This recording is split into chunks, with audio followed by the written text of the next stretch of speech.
Leute, nun folgt das Einrichtungsvideo vom neuen HomePod Mini.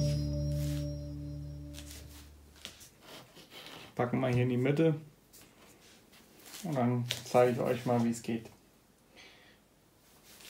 Ihr seht direkt schon HomePod verbinden bzw. konfigurieren. Gehen wir mal auf Konfigurieren, dann wählen wir den Raum aus, in meinem Fall mein Zimmer.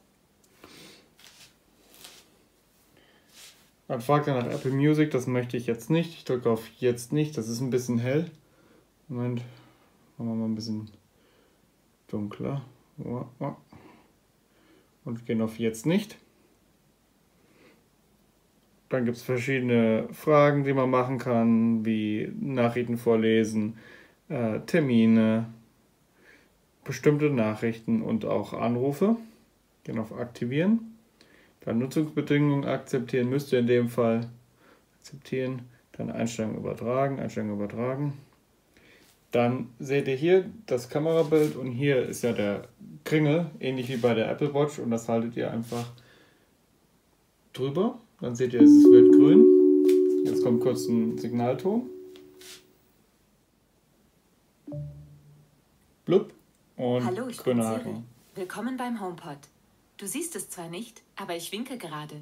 Wenn du meine Aufmerksamkeit möchtest, sag einfach Hey Siri. Lass uns loslegen. Sag Hey Siri, was kannst du? Hey Siri, was kannst du? Ich kann viele Dinge erledigen. Zum Beispiel das Licht einschalten, die aktuellen Nachrichten abrufen und dir sagen, wie das Wetter wird. Probier's jetzt mal mit Hey Siri, spiel Musik. Hey Siri, spiel Musik. Alles klar, ich spiele Musik aus deiner Mediathek in zufälliger Reihenfolge. Okay, perfekt, dann haben wir das auch. Gehen auf Weiter. So, gehen wir auf Fertig. Und das war schon die Einrichtung. Ja. Bei Fragen und in die Kommentare für einen Daumen hoch würde ich mich auch freuen. Dankeschön.